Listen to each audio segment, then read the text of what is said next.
दोस्तों अस्सलाम वालेकुम, नमस्कार, सत श्री अकाल। मैं हूं आपका डॉक्टर इकबाल और आप देख रहे हैं यूट्यूब चैनल वेला बाबा। गुज़श्ता रोज़ मैंने एक वीडियो अपलोड की थी जिसमें कुछ दोस्तों ने पीएनपी और ईसीए के ऊपर क्वेश्चन किए हैं। तो आज की वीडियो उन क्वेश्चन के आंसर पर मुश्तमिल है। तो चलते हैं आज की वीडियो की तरफ।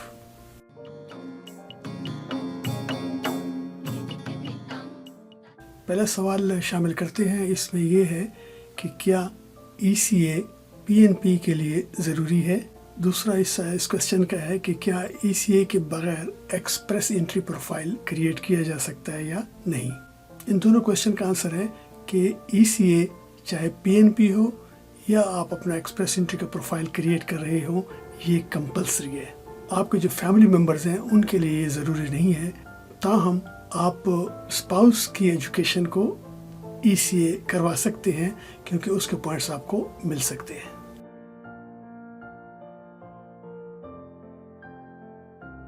ये क्वेश्चन ऐड करते हैं, डॉक्टर साहब ईसीए की कॉस्ट क्या है और कौन सी ईसीए एजेंसी फास्ट है।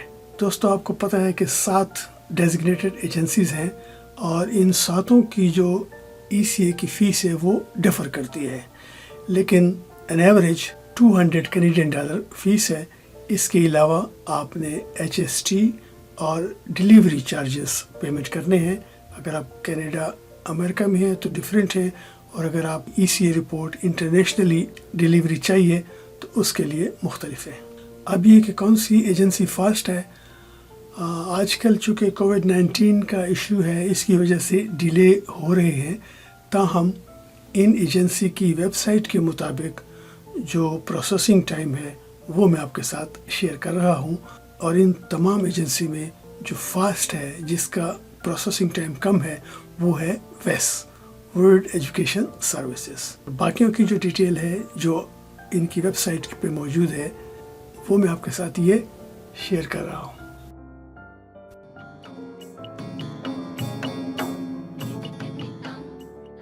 अगला क्वेश्चन हम ऐड करते हैं और इसमें है कि डॉक्टर साहब अस्सलाम वालेकुम, इमिग्रेशन फॉर्म में वैलिडेट का बटन कब यूज़ करना होता है। और इसका दूसरा पार्ट है इस क्वेश्चन का, पीएनपी पेपर्स एप्लीकेशन पर किया जा सकता है या नहीं।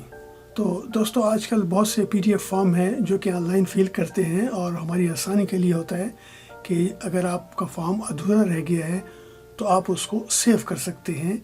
जब आपको टाइम मिले तो आप वहाँ से शुरू कर सकते हैं और आपका डाटा उसमें सेव होता है। तो एक तो ये आसानी है। दूसरा, मुख्तलिफ फॉर्म्स में जो इमिग्रेशन के फॉर्म हैं उसमें IRCC ने एक बटन दिया है ये वैलिडेट का, और इस वैलिडेट को आप उस वक्त यूज़ करते हैं जब आप फॉर्म मुकम्मल कर लेते हैं। तो जब आप फॉर्म मुकम्मल कर लेते हैं, वैलिडेट के ऊपर प्रेस करते हैं, आपको वो क्वेश्चन आइडेंटिफाई हो जाते हैं इन रेड बॉक्सेस के ज़रिए जिनका आपने आंसर नहीं किया होता। आपको ये वैलिडेट बटन बताता है कि आपने कौन से क्वेश्चन को आंसर नहीं किया। तो इसको लास्ट पे यूज़ करें जब आप अपना फॉर्म फुली पुर कर लें।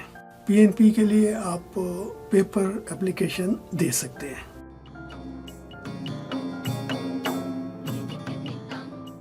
अगला क्वेश्चन ऐड करते हैं और ये कहते हैं कि क्या AIPP के लिए ईसीए की ज़रूरत है, और आपकी वीडियो अच्छी होती है। Thank you very much. चाहे पीएनपी हो, किसी भी प्रोविंस का प्रोग्राम हो या एक्सप्रेस एंट्री हो, तो उसके लिए आपको एजुकेशनल क्रेडेंशियल असेसमेंट करवाना ज़रूरी है। आपकी फैमिली मेम्बर्स के लिए मस्ट नहीं है।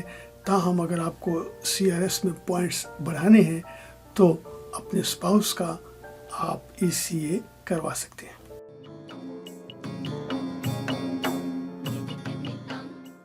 अगला क्वेश्चन हम ऐड करते हैं, उसमें ये फरमाते हैं कि मेरी उम्र 46 है, क्या मैं कैनेडियन इमिग्रेशन कर सकता हूँ।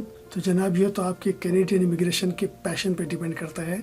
अगर आपको पैशन है तो मेरा आंसर है यस। आइडियल एज इमिग्रेशन के लिए वो है 18 से 35, लेकिन अगर आपकी एज 47 हो गई है तो आपको एज के मार्क्स तो नहीं मिलेंगे, लेकिन और बहुत से वेरिएबल हैं जिनके ऊपर आप फोकस करके आप अपने CRS स्कोर को बढ़ा सकते हैं। उसमें शामिल है आप अपने एजुकेशन को इम्प्रूव कर सकते हैं, آپ اپنی انگلش لینگویج پروفیشنسی کو امپروو کر سکتے ہیں. آپ فرینچ ایڈیشنل طور پہ لرن کر سکتے ہیں. ایکسپیرئنس کو آپ انکریز کر سکتے ہیں. اڈیپٹیبلٹی کے پوائنٹس ہیں وہ آپ لے سکتے ہیں, اور آپ کے جو اسپاؤزل پوائنٹس ہیں اس کے اوپر بھی آپ فوکس کر سکتے ہیں.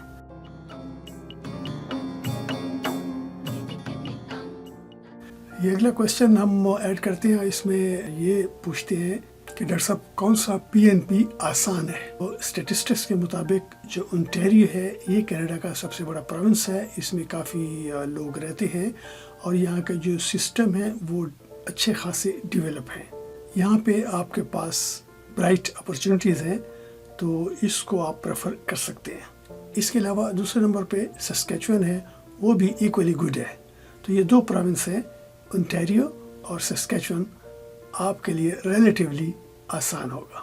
لیکن اگین ڈپینڈ کرتا ہے آپ کے آبجیکٹیوز کے اوپر کہ آپ نے کہاں لینڈ کرنا ہے, کہاں اسٹے کرنا ہے اور کس قسم کی اپرچونیٹیز آپ کو چاہیے.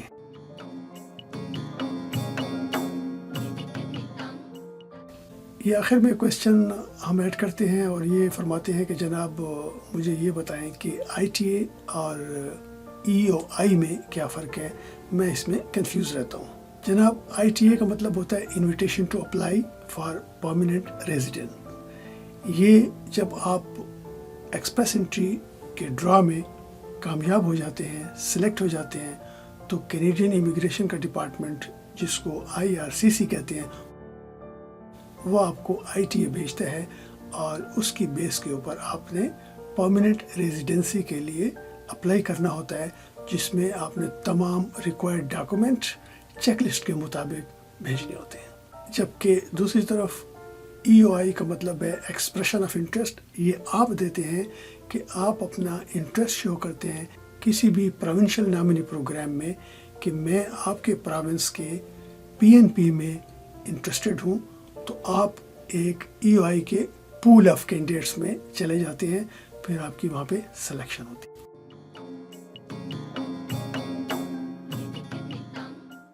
آخر میں یہ بونس ٹپس آپ کو بتا رہا ہوں کہ جب بھی آپ کوئی بھی امیگریشن کا فارم فل کریں تو کوشش یہ کرنی چاہیے کہ صحیح ٹائپ اور لیٹسٹ اپڈیٹڈ فارم ہونا چاہیے, جو کہ IRCC کی ویب سائٹ پہ ملے گا, اور IRCC کا لنک میں نے نیچے ڈسکرپشن میں دے دیا ہے.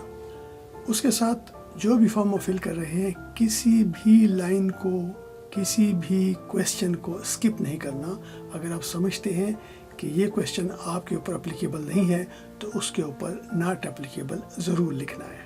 فوٹوگرافس بہت امپورٹنٹ ہیں, آپ نے اسپیسیفیکیشن کے مطابق بھیجنا ہے, ورنہ آپ کا پورا کیس واپس ہو جائے گا. ہر کیس کے لیے الگ سے چیک لسٹ اور گائیڈ لائنس موجود ہیں, تو آپ نے تمام ڈاکومنٹ چیک لسٹ کے مطابق ہی بھیجنے ہیں, گائیڈ لائنس کے مطابق ہی پروسیس کرنے ہیں. اگر کوئی مسنگ ہوا تو آپ کا کیس ریٹرن ہو سکتا ہے. اور یہاں یہ چیز بھی آپ کو بتا دوں کہ کوئی ایکسٹرا ڈاکومنٹ دینے کی ضرورت نہیں ہے جو ریلیونٹ نہ ہو. ہاں, اگر کوئی چیک لسٹ میں ایسی چیز موجود نہیں ہے مگر وہ آپ سمجھتے ہیں کہ ریلیونٹ ہے, وہ تو ٹھیک ہے, لیکن irrelevant ڈاکومنٹ دینا مناسب نہیں ہے. اس کے علاوہ آپ کا کیس ڈیلے ہو سکتا ہے, وہ ہے fees. Right type of fees اور رائٹ اماؤنٹ آف فیس, یہ آپ نے انشور کرنا ہے کہ آپ نے جمع کرانی ہے.